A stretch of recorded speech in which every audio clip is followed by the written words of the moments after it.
বিষয়টা কি, আমার স্বামী বাড়িতে থাকে না, এই 2.5 বছর হয়ে গেছে। ও সেই 2.5 বছর ধরেই আমাকে উত্তপ্ত করছে। ওই রকমই ওই লাইট মারবে, বেড়ার ফুটোতে বসে থাকবে। কোন গ্রাম ভাই এটা? কাঁঠাল বাগানের কাকা সিনস। টর্চ মারছে, বেড়ার ফাঁক দিয়ে উঁকি মারছে। এই 1 মাস ধরে আমি রাত্রেবেলা ঘরের থেকে বেরোতে পারি না। ও দাও নিয়ে আমার বাড়ি দিয়ে উঠান দিয়ে ঘুরে বেড়ায়। ছেলে না ছেলে ধরা ভাই। তুই সকালে সে এসে পাইখানা, তো লাইট মারার তো কোনো দরকার নেই। আরে তো বেচারার পটি পেয়েছে, তাই হয়তো লাইট মারছে, তাড়াতাড়ি বেরো।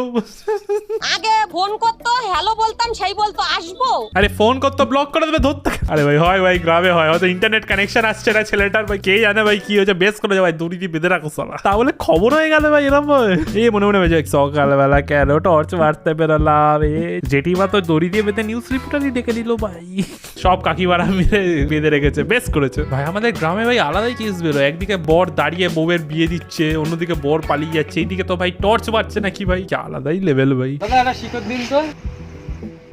সিগারেট আছে, সিগারেট গুগল পে চলবে? হবে হবে, গুগল পে হবে। এই ছবি তুললো কেন গো? ভাই গুগল পে তে লোকে স্ক্যান করতে, তোকে ছবি তুললো। দেখো কাকাকে অ্যাক্টিং করতে বলেছে, এবার কাকা অ্যাকচুয়ালি জিপে তো ইউজ করে না, ক্যাশেই চলে এসেছে সারা জীবন। কিন্তু দোকানে দেখে যে সবাই এরকম ভাবে দাঁড়িয়ে থাকে ফোন নিয়ে, ও কাকা ছবি তোলে হয়তো, তাই জন্য কাকা ছবি তুলছে সরল মনে। কত তোমার পার্টে কত টাকা করে ঢোকে এতে? অনেক ঢোকে, অনেক অনেক, যে পাচ্ছে ঢোকাচ্ছে 12, 13, 14 হাজার হয়।